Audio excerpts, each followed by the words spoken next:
अस्सलाम वालेकुम, this is बेधड़क Sadia Abbas, hope you all are doing well. और अभी एक मैंने पोस्ट देखी फेसबुक पे और लिटरली मैं इससे बिल्कुल ख़ुद गुज़र चुकी हूँ, तो आई कैन अंडरस्टैंड दिस। और जो भी इससे गुज़र रहे हैं इस प्रैक्टिस से, उनको इस बात पे यकीनन गुस्सा कह लीजिए, खफगी कह लीजिए, या ये कि मतलब कोई भी एक दूसरे के ऊपर रिलायबल नहीं है। सब ने अपनी अपनी कंफर्मेशन करनी है और इस सारे प्रोसेस में अजियत में कौन है, या सारे प्रोसेस में पढ़ना किसको पड़ रहा है, या ख़र्चा कौन बर्दाश्त कर रहा है, या ख्वारी कौन बर्दाश्त कर रहा है, वो स्टूडेंट है, वो इंडिविजुअल है जिसको कि ये सारे काम करवाने हैं। मैंने सोचा कि चलो जी, डिग्रीज़ हैं अपनी तो उनको वेरीफाई करवा लीजिए। अच्छा, यूनिवर्सिटी से एमबीए किया और फिर एमएस किया। अच्छा, उसके बाद क्या हुआ कि जी एमबीए, उस दौरान ये आया कि जी MBA is equal into MS, तो आप जो है एचईसी से इसको वो इक्वलेंस ले लीजिए। मैंने कहा अच्छा भाई ठीक है, इक्वलेंस के लिए भेज दिया। अच्छा, इक्वलेंस के लिए भेजा। उसके बाद जो है फिर हुआ कि चलो जी, कहीं हो सकता है भाई मूड बन जाए कहीं बाहर हुई वगैरह कहीं जाने का, तो अपनी डिग्रीज़ जो हैं वो आप उसको मतलब डिग्री है तो पता लगा नहीं जी, वो आपको पहले एचईसी से रिकग्नाइज़ करवानी होगी। अपनी यूनिवर्सिटी की रिकग्नाइज्ड डिग्री एचईसी से रिकग्नाइज़ करवानी होगी, जो कि एचईसी रिकग्नाइज्ड यूनिवर्सिटी है उसके बावजूद। ठीक है, चलें जी, वो भेजा। उसमें वही एक डिग्री के एक डॉक्यूमेंट के, जो भी आप डिग्री है, ट्रांसक्रिप्ट है उसका, जो भी whatever you want to get it, क्या कहना चाहिए, अटेस्टेड।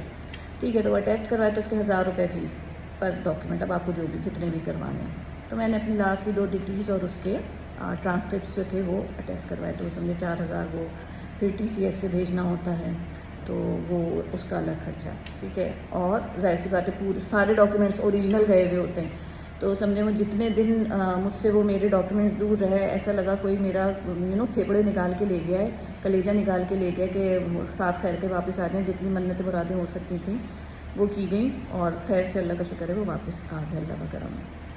अच्छा जी, उसके बाद हुआ कि जी आपको ministry of foreign affairs Pakistan से उसको वो करवाना है। उन्होंने खैर कोई फ़ीस तो नहीं ली, और मैं सुबह जैसे 9 से उसका 3 बजे तक का टाइम था, तो 9 बजे हम जाके मैंने दी, उनको सबमिट करवाई। उन्होंने टिकट नंबर था जो एट एंट्रेंस हमें इशू होता है, टोकन नंबर कह लीजिए, जैसे बैंक्स में होता है। और उसके बाद जो है वो वहाँ से उन्होंने उस अपने मतलब वो डॉक्यूमेंट ले लिया ओरिजिनल, और उसके बाद जब मैं 3 बजे गई तो मुझे वो उन्होंने रिटर्न कर दिया। उसके बाद जो एक बड़ा वो था यूएई एम्बेसी से उसको, एम्बेसी नहीं सॉरी, यूएई की मतलब मुफा जो है यूएई से के लिए जाने के लिए आपको वहाँ से वो अटेस्ट करवाना था, जिसका के मीडियम है जेरीज़ पे जो हम गए, तो वो जो चीज़ मुझे ख़तरनाक लगी सबसे, तो उन्होंने कहा कि जी आपका अपना कार्ड दे दीजिए, डेबिट कार्ड, हमारे पास तो डेबिट कार्ड था, अपना कार्ड दे दीजिए। किस लिए भाई? फ़ीस के लिए। अच्छा, मैंने कहा भाई फ़ीस के लिए मतलब आप किस तरह करेंगे? क्या नहीं, वो इस तरह यहाँ से ऐसे हम उसको आपकी फ़ीस ऑनलाइन पे करेंगे। मैं कभी कैश ले लूँ? तो कहा नहीं, कैश में नहीं होता।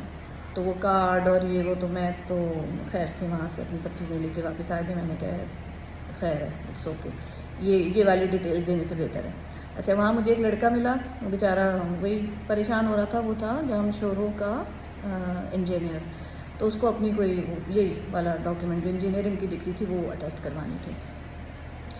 अच्छा, जो ऑनलाइन वहाँ पे होते हुए मौजूद आपकी जो फ़ीस है वो है 150 यूएडी, ठीक है, दरहम, 150 दरहम शायद एक डॉक्यूमेंट के, और नेट पे आप सर्च आउट कर लीजिएगा। अच्छा, और जो यहाँ पे है वो थी 35,000 600 समथिंग, एक की 300 कुछ थी, जो समझे कोई 70-80 हज़ार 80+ बन रहे थे 2 डॉक्यूमेंट्स के, जिसमें कि वो जेरीज़ की भी फ़ीस थी, फिर वो जाने की आने की, ये सब तो थी।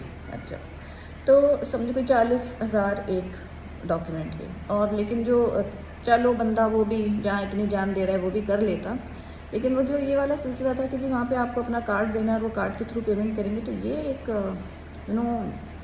मेरे लिए तो अलार्मिंग था। तो मैं तो नहीं इस चक्कर में पड़ी, और मैं तो वापस अपनी सब चीज़ें वापस लेकर आ गई, और फिर सोचा ये कि भाई अल्लाह करेगा कभी जाना होगा तो वहीं जाके वहीं से करवा लेंगे। शायद वहाँ रहते हुए आपको 150 UAD देने हों, AED सॉरी आपको देने हों, और यहाँ से रह के तो आपकी चमड़ी भी उतार लें तो वो भी कम ही हो। जैसे तो डॉलर्स हैं, दिरहम है, रुपए की कीमत वैसे ही बिल्कुल ही ख़त्म हो गई है।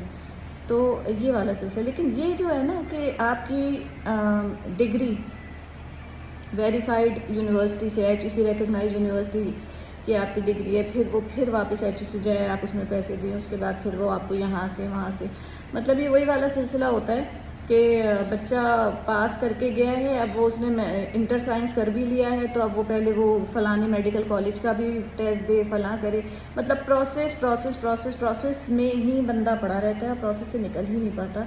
कि वो थक हार के जो कम हिम्मत हो या मेरे जैसे हों, तो हम तो अपने पीछे दीवार से जाके खड़े हो जाते हैं कि भाई छोड़ो, हम आखिरी लाइन के आखिरी भी सही हैं। और जो बेचारे बच्चे हिम्मत वाले होते हैं वो ये सब कर रहे होते हैं, कर ही रहे हैं। तो इसमें मेरे ख्याल में थोड़ी और आसानी करनी चाहिए, और मैं अगली वीडियो बनाऊँगी नादरा की, तो उसमें बड़ी अच्छी आपको कुछ चीज़ें शेयर करूँगी, अच्छा भी बोलती हूँ। ठीक है, ओके जी, थैंक यू सो मच। और मेरे चैनल को लाइक, सब्सक्राइब और मेरी वीडियोस को शेयर कर लिया करें, और मैं मज़ीद आपसे शेयर करूँगी इंशाल्लाह। Thank you so much, take care, अल्लाह हाफ़िज़।